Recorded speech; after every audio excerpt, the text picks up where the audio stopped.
Thank you so much for coming to the temple on this beautiful Sunday.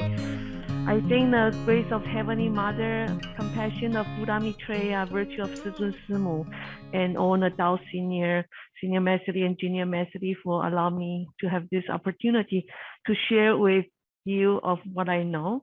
So today you come in a perfect time. We are going to talk about the meaning of the offerings. I mean, a lot of newcomer or even the old comer, they don't really understand what's the meaning of offering. So what does offering involve?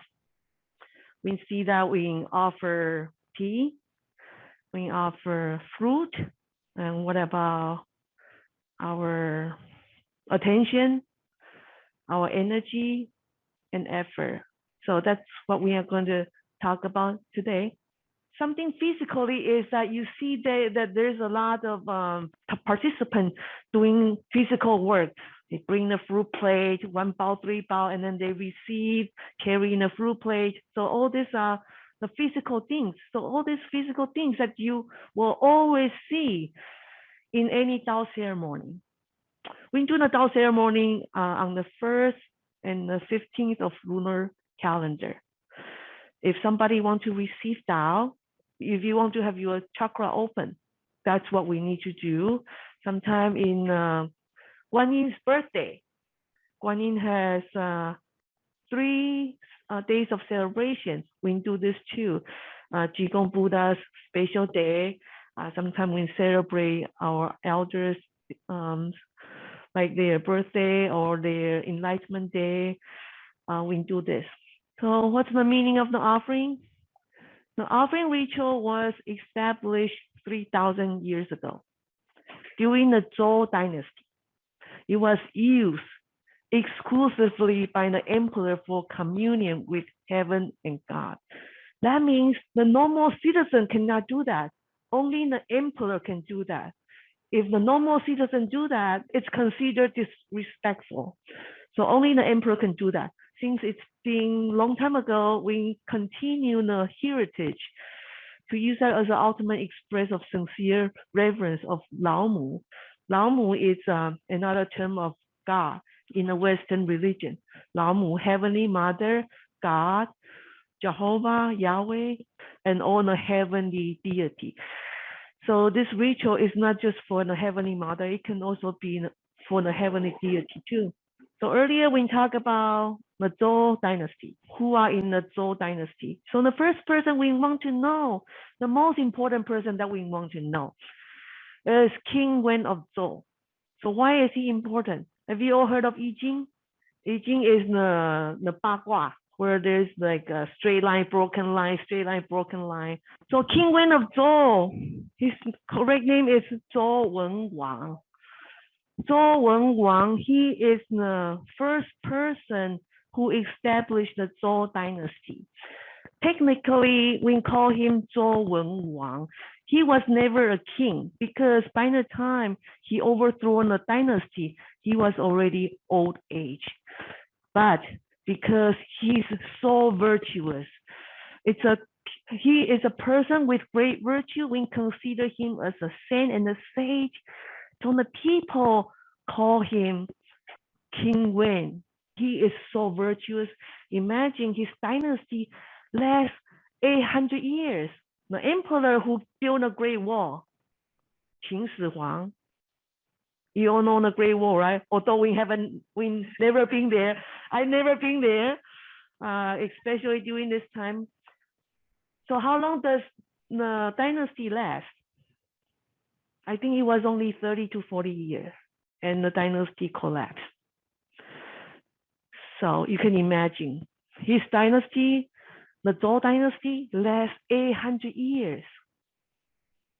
And what's so special about him? Because without him, there would not be I Ching. In I Ching, there's a total of 4 authors. The first one is Fu Xi. The second one is him. And because he was captured in jail for many years, and he used that time to annotate I Ching. So without him, we would not have Bagua. For those people who study feng shui or fortune telling, sometimes you really have to know the knowledge of I Ching. So Zhou Wenwang is the second author. The third one is Zhou Gong, this one, Dan, King Chen of Zhou. We call him Zhou Gong. So in I Ching, there's total 4. 2 authors, it's in the Zhou Dynasty, who is the King Wen of Zhou, and Zhou Gong. The 4th one is Confucius. So, okay, so that's what I want to talk to you about. So today, we have this ritual. This ritual, where does it come from? It really came from his 4th son. This is number 4, Zhou Gong. So the setting of the Bagua burner, the ritual, and he also developed a lot of rituals for birthday, asking God for rain, asking God for good harvest for this year. He's the one who established it, and Confucius praised him a lot. So what's the goal for the offering? Is to present to Lao Mu, the Heavenly Mother, and all heavenly deity, to demonstrate our sincere heart. Second, express gratitude to Lao Mu for Tao descending to the world for spread far wide. Number 3, express respect to heaven and earth and reverence towards to all divine beings. So that's why we do this offering every time when we come to temple, especially on Sunday. So today we are going to cover the holy lamp, the steps, the tea offering, the incense offering, the burner, number of fruit plate, fruit offering, and all this. First of all, the lamp. So the ceremony starts with lighting up the holy lamp. So in the holy lamp, we light the holy lamp every day. Master Li is in charge of this temple. So she will come here every day. She will do the ritual, start by lighting the holy lamp. And every time when she starts lighting the holy lamp, she lights 3 lamps. She always light the middle one first, the second one on the right, and the third one on the left. And like I say, this one represents the origin, the Heavenly Mother. This one represents the sun. This one represents the moon. Or we can look at it as the yin and yang, the duality. So when we see the lamp, we should reflect upon us that what does the light do to us? We hope that the light can shine upon us to cast away all the darkness in our mind. Sometimes our mind can be not righteous, can be filthy. So when we see the light, we feel joy. And this is very common among all religions, whether it's Sikhs, Muslim, Christian, Catholic, they all have this. But the difference is Jewish, they have 7 lamps. Here we have 3 lamps. It represents the origin and the sun and the moon. The third one, it reminds us that there is the divinity inside of us. And you can see this picture here. So ultimately, you want to reflect onto yourself. The holy lamp is outside of you, but inside of you, there is a holy lamp. Where is the holy lamp? That we can always shine upon, even when we are in darkness. That we need to find our true self. Buddha say that we can all become Buddha. We can find our inner light. In one of the Christian teaching is that may the kingdom of God be within you. And that's the similar way of saying putting the light within you. And if you have received Tao, notice that I put the light right where our spirit resides. So very important, you have to know where is your heavenly portal, where is your chakra, and where is your eye of wisdom. We all come to this earth with some kind of mission, some kind of journey.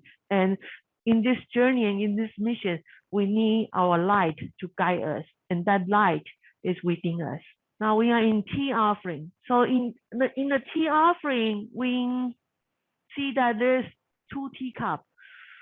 The one on the right is always clear, like we don't put anything in it. The one on the left, we put something in there. It can be a piece of rice, a piece of something. It doesn't have to be a piece. It can be two pieces. Something, some kind of fruit. If you want to put strawberry, that's fine. But usually in our temple, we put a piece of tea leaf, couple piece. So this one is clear, the other one is turbid. It represents everything in this physical realm is in duality. As you can see, it's positive and negative, sun and the moon, heaven and earth, light and darkness, active and passive, strong and soft, above and below, heat and cold, and wake and sleep. Now, we all know that positive is something good. Negative is something not so good. But can we have all a positive, not a negative? We cannot.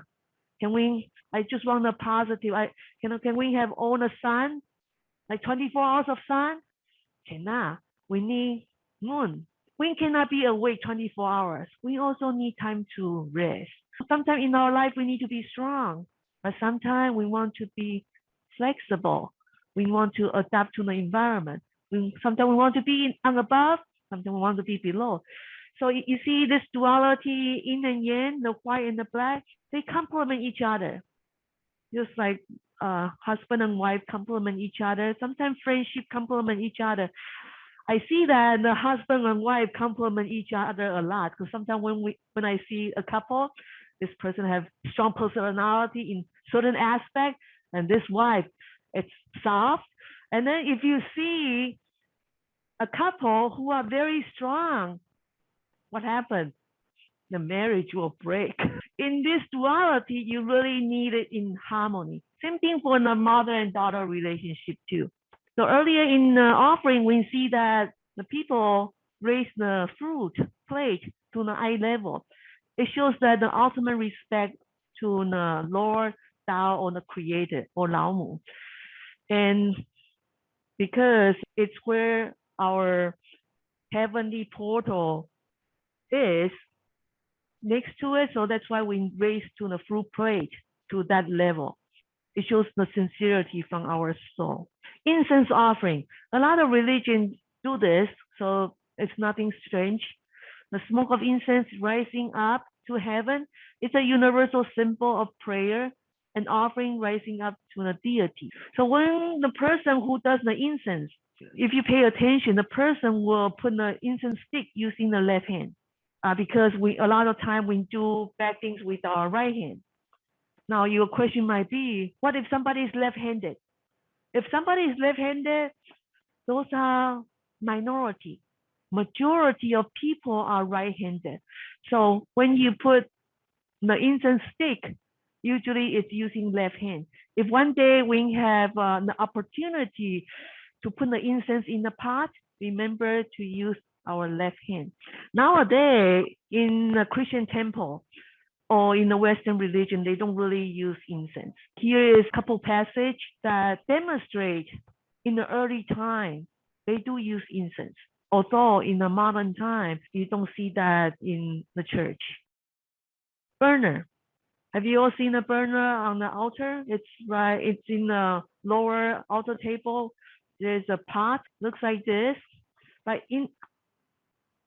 around the pot, on the upper rim, you can see there's 8 trigrams on the side. If you pay attention, there's 8 trigrams engraved or embossed on the top.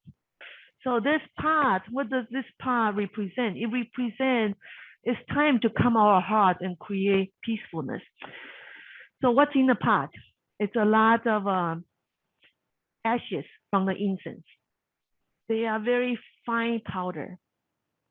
Usually before the Tao ceremony, we have to make it flat. And to make it flat is really difficult. If your mind is not at peace, the pot is made out of a lot of incense ashes.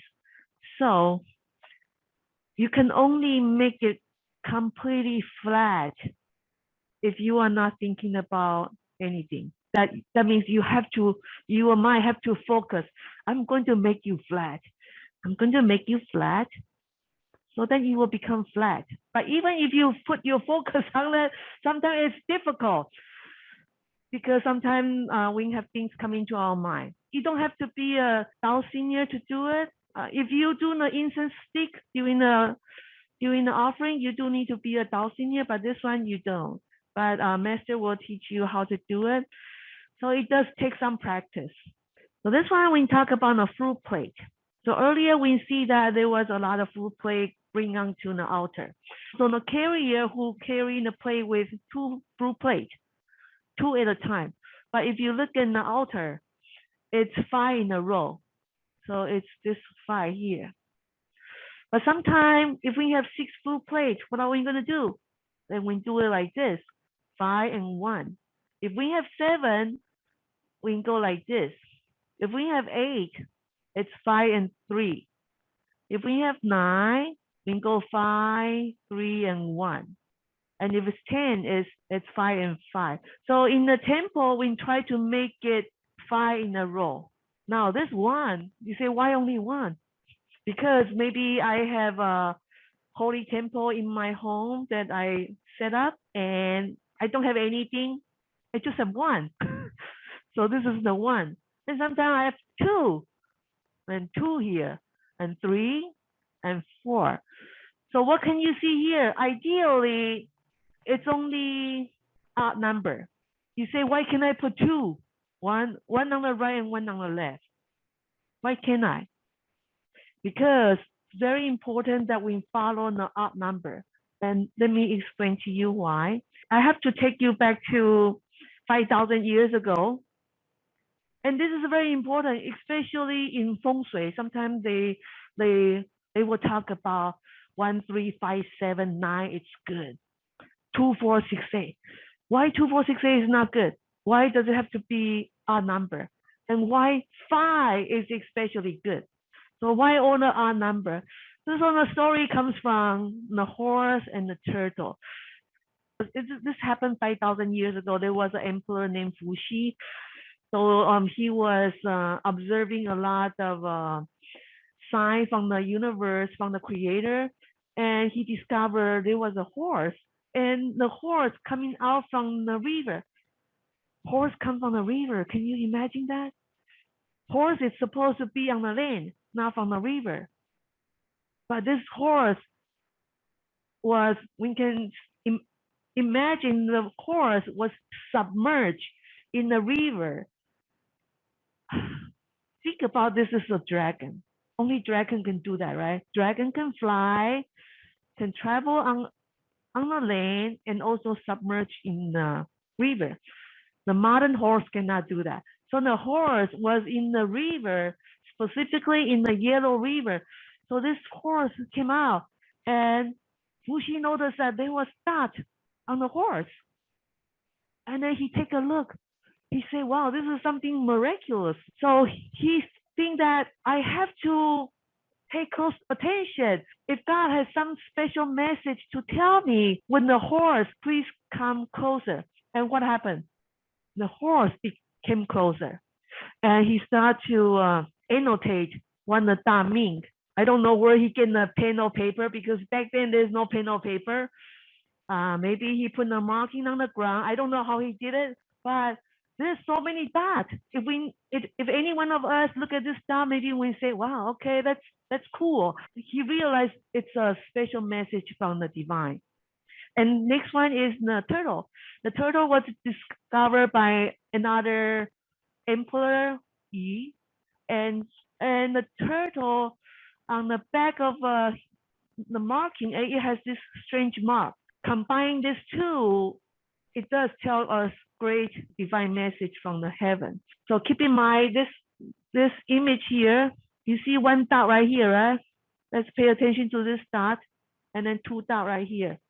So then earlier we see 1 dot right here and 2 dot right here, because the direction of the horse was going to certain direction.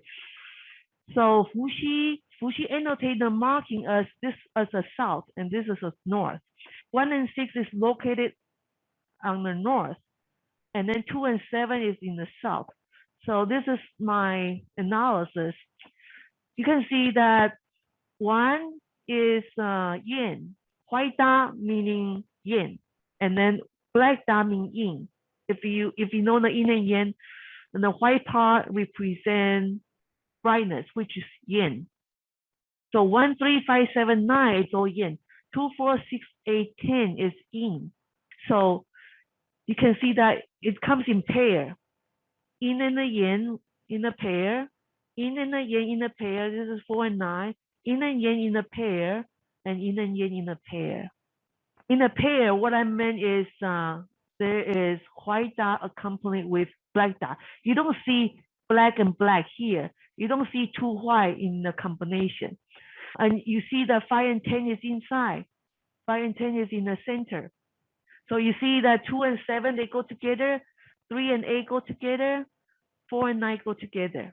So in other words, but that's why 1, 3, 5, 7, 9 is better than 2, 4, 6, 8, 10. So inside number represent Tao, the essence and the beginning. Outside number represent the manifestation and application. So we know that yin is on an odd number, yin is on an even number. If you would add the yin together, like all this white dot together, 1, 3, 7, 9, 5 together, it's 25. And then if you put all the black dot together, it's 30. Total is 55. And notice that 5 is exactly in the middle. And then when you look at each set, they are all different by 5. And you see 5 is in the middle. That's why when we do the fruit offering, each row is 5 plates, 5 plates, 5 plates. We try to make it 5 plates. So what is a good number? 5. So let's say if you want to give somebody apple, how many apple you want to put? 5. You don't want to put 2. No 6. 5. So 1, it's good. 1 is the starting number. 1 is the origin. We can say 1 is the synonym of the universe, the source, the Tao. But when it goes to 2, it's the duality. That's why there's the holy name on the upper altar. It's the holy name. There's only 1, and when you come to the lower altar, it becomes 2. 1, it means oneness, but when it becomes 2, it becomes duality. Okay. Now let's look at the turtle. We will not spend too much time on the turtle, but you can see that the white dot is in the cross. On the odd number, it's on the right position. It's east, west, south, and north. But the even number is on the corner.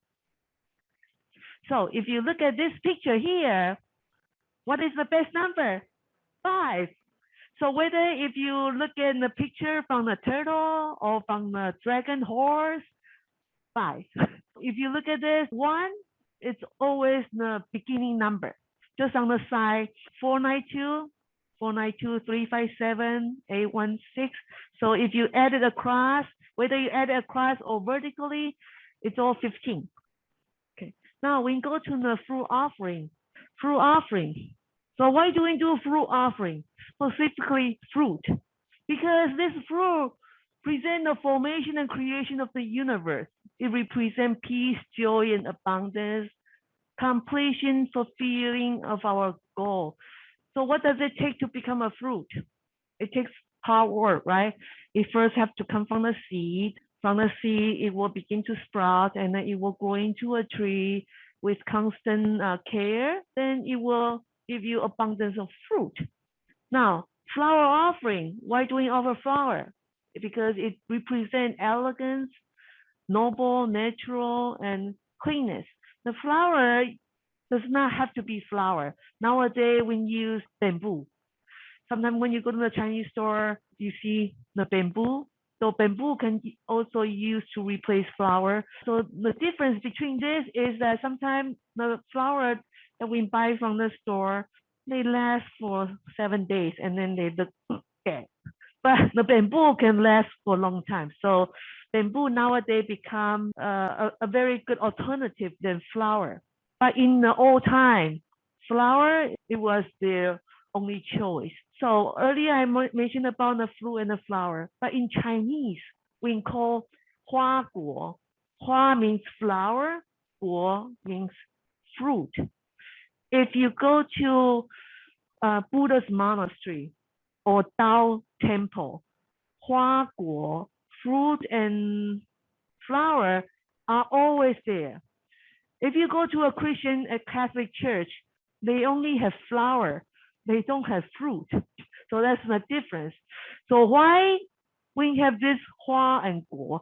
Because hua represent cause. Guo, the fruit, represent the effect. In Buddhism teaching, Buddha stressed very much about the cause and the effect.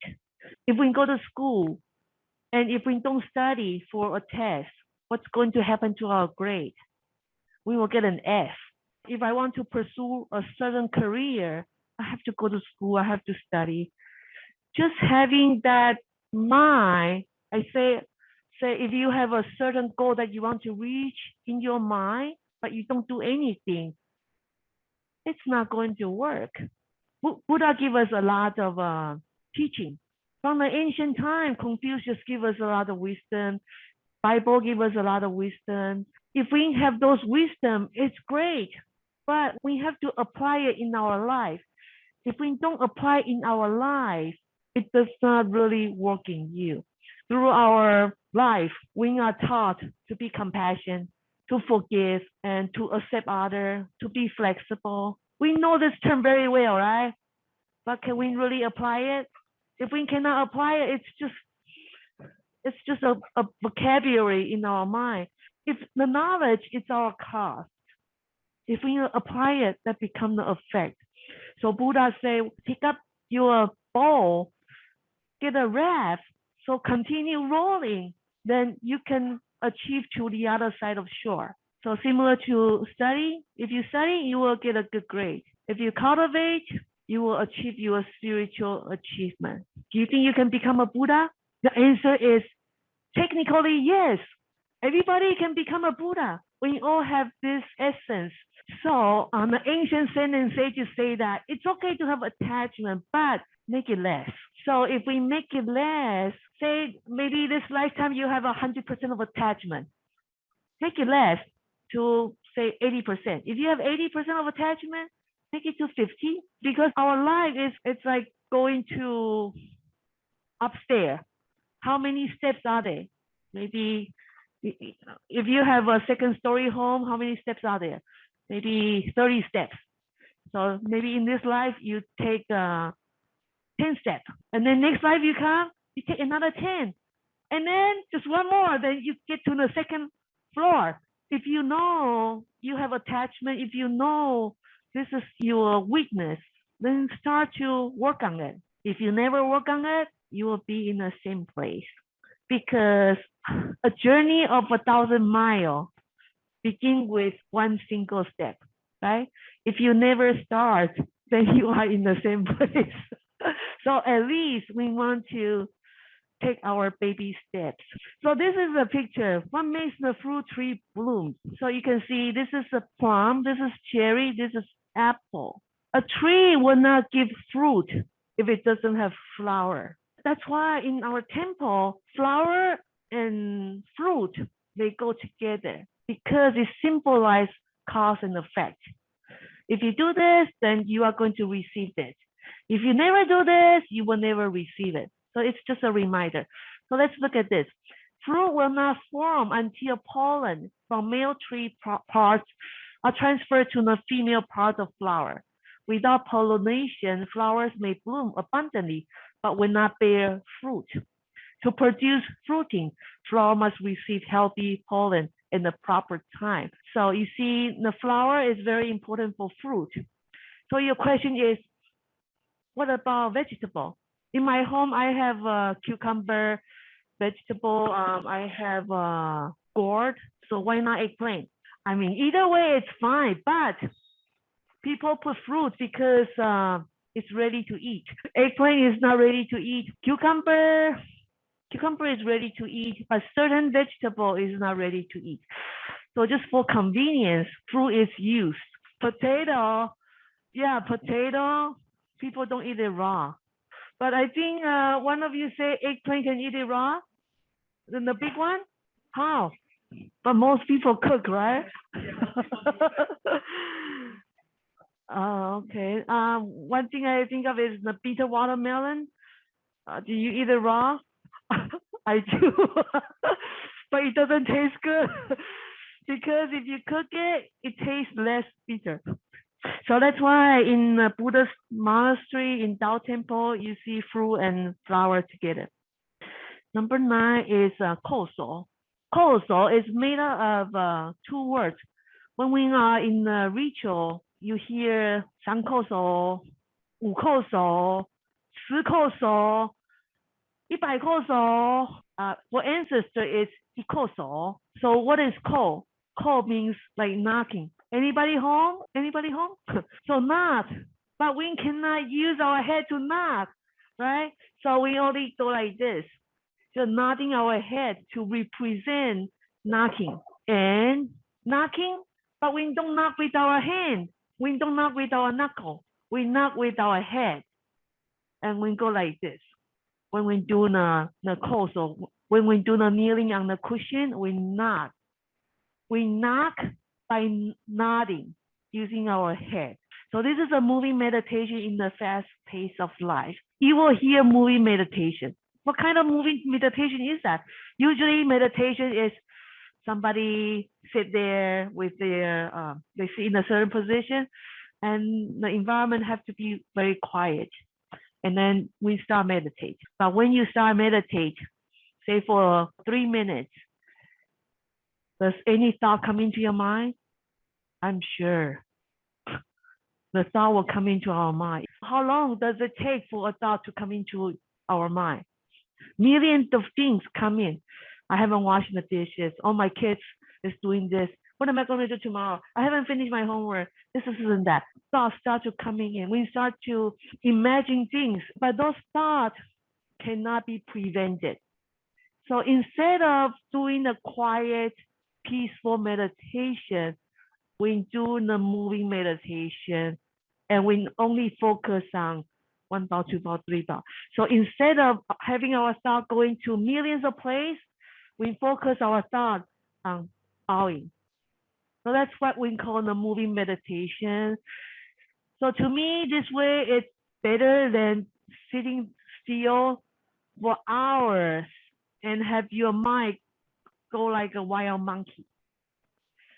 Focusing on the procedure of worship to clean our mind. So this is what we do in ritual. People do 1 bow, 3 bow, 5 bow, 100 bows. Especially if I tell you, okay, let's do 100 bows. What are you going to think? You are going to start counting, right? 1 bow, 2 bow, 3 bow, 4 bow, 5 bow, 6 bow. If you don't focus, the number will not be right. So this way, we keep our mind clean and pure. And when we do the bowing, we focus in our heavenly portal too. Able to control our thought to escape from reincarnation. So when we receive Tao, we can have a better control for our thought because we use this method of moving meditation. The moving meditation, if you can do certain bow, it's better than quiet meditation where you sit there for hours and having so many thoughts coming in. For us, we receive Tao, Master recommend us to do like 3 to 5 minutes only. Because if you go longer than that, things start to come in. So this is the offering. It starts from the tea offering. This is the 2 person who's standing in the front. With Master Tanzu's compassion, 后学我了愿, the offering ritual position. This 2 person is 了愿. So what is 了愿? 了愿 is fulfill your promise. You say, why fulfilling my promise? So the question go back to before we were born. Why are we here? Why are we here? We are on this journey because we have some lesson we need to learn.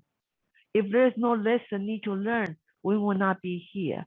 If we are perfect, we will not be here.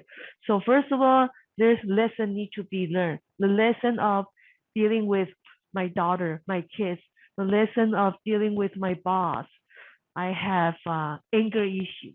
I have problem dealing with people. I see people with acne. I have so many people that I don't like. So we come here to resolve our knot because we have so many knots in our life. Some people have more knot. Some people have less. So how many knots do we have? Every time when we have disharmony with other people, say Christmas is coming, who you don't want to invite to your home, that's the knot that you have to open up. So I have to say that if there's a marriage issue, we divorce somebody, hopefully that person and us does not have knot.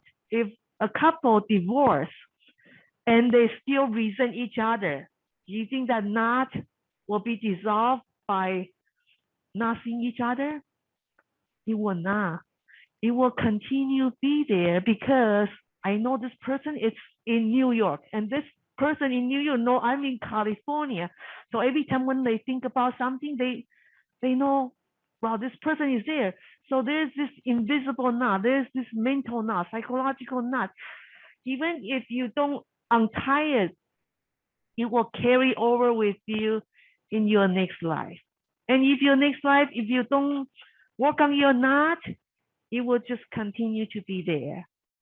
And imagine how many knots we have. Attachment is also a knot that we have to open up to. So, 了愿, 了愿 is a Chinese word. 了愿 is, before we come to this earth, we have a soul plane. Somebody went over with us. Our guardian angel went over with us, Joanna. When you come down to earth, you are going to untie the knot.